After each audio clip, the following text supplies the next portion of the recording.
I just want to say the one group who did this video done it very well to make what they say look like it is coming from well knowledge, but really isn't. This is just way to make you believe them. Be careful. I will try to stop at each lie, misinformation, and say what is truth.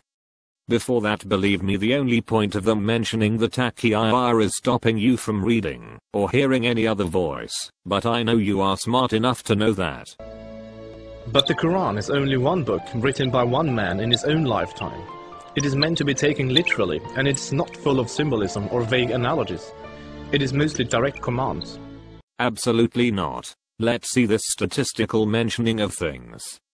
Faiths, 1443 verse Owners of God, 1102 verse Torah, 1025 verse Worship, 4110 verse The Social Order, 848 verse Religion, 826 verse Refinement of Ethics, 803 verses on the Prophet Muhammad, 405 verses Report, 400 verse Quran, 390 verse Metaphysics, 219 verse Christians, 161 verse Children of Israel, 110 verses Science and Arts, 80 verse Victory, 71 verse Sharia, 29 verse History, 27 verse Experiences, 9 Signs. Of course, the Quran contains contradictory statements just like other religious books, but the Quran itself provides the reader with a way to know what to do with the contradictions. It's explained in the Quran that if you have two passages that contradict each other, the one written later supersedes the one written earlier.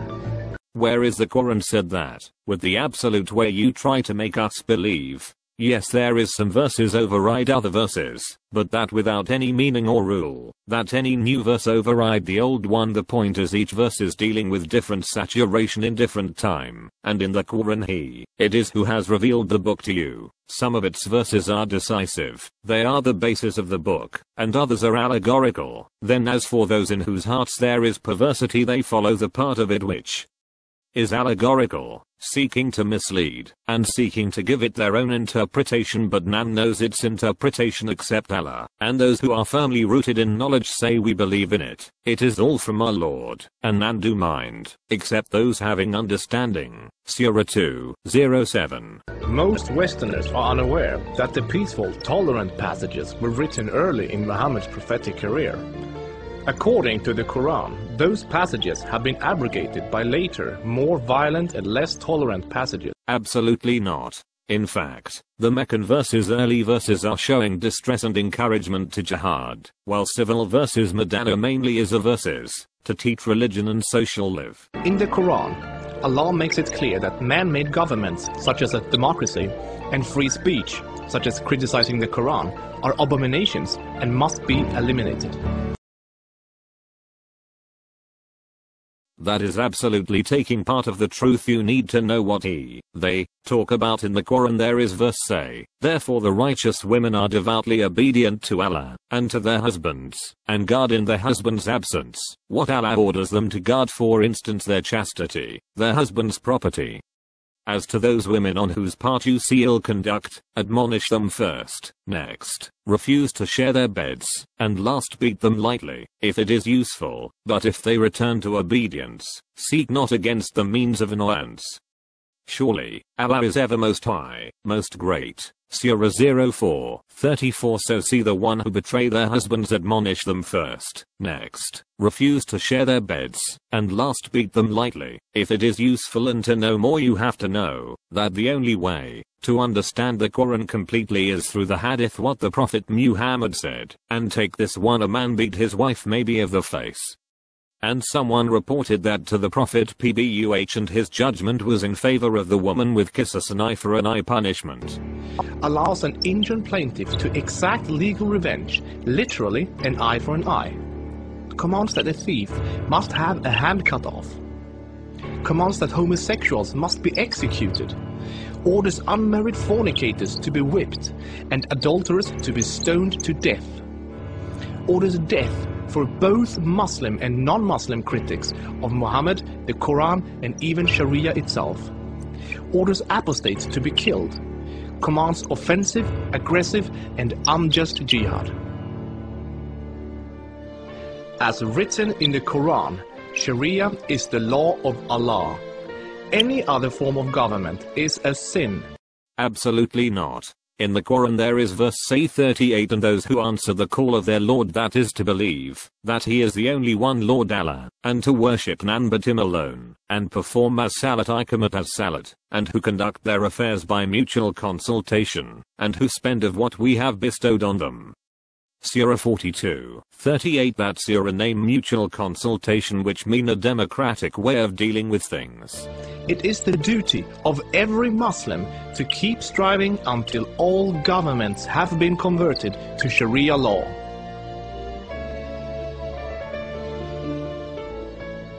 Three, Muslims are allowed to deceive non-Muslims if it helps Islam. For non-Muslims, this principle, called taqiyya, is another surprising concept of Islam. First of all, is Muslims' duty is deceive non-Muslim. How come? Such Quran's verses exist among the people of the book are some who, if entrusted with a hoard of gold, will readily pay it back. Others, who, if entrusted with a single silver coin, will not repay it, unless thou constantly studest demanding, because, they say, there is no call on us to keep faith with these ignorant pagans, but they tell a lie against Allah. And well they know it. Nay, those that keep their plighted faith and act aright, verily Allah loves those who act aright. As for those who sell the faith they owe to Allah and their own plighted word for a small price, they shall have no portion in the hereafter, nor will Allah deign to speak to them, or look at them on the day of judgment, nor will he cleanse them of sin. They shall have a grievous penalty. Surah 0375, 76, 77. And about taqiyya, this happens only and only in the case of fear for yourself from the mortal danger. While most other religions speak highly of truthfulness, the Quran instructs Muslims to lie to non-Muslims about their beliefs and their political ambitions to protect and spread Islam. There are many examples of today's Islamic leaders saying one thing in English for the Western press and then saying something entirely different to their own followers in Arabic a few days later. If so, this is leaders' problems, not Islam's. Deceiving the enemy is always useful in war, and Islam is at war with a non-Islamic world until the whole world follows Sharia law. All non-Muslims living in non-Islamic states are therefore enemies. So deceiving Westerners is totally acceptable, even encouraged, if it can forward the goals of the spread of Islam. As a recent example, the Islamic American Relief Agency was seemingly raising money for orphans, but in fact giving the money to terrorists. This mean that this group is a terrorists group, not that the Islam told them to do so. They deceived good-hearted Western infidels into giving money to organizations that were actively killing Western infidels. Do the research yourself. This is not an isolated case. Islam as a religion of peace. Islam is a religion of peace, because it is the only religion which say people from other religion can go to the heaven verily.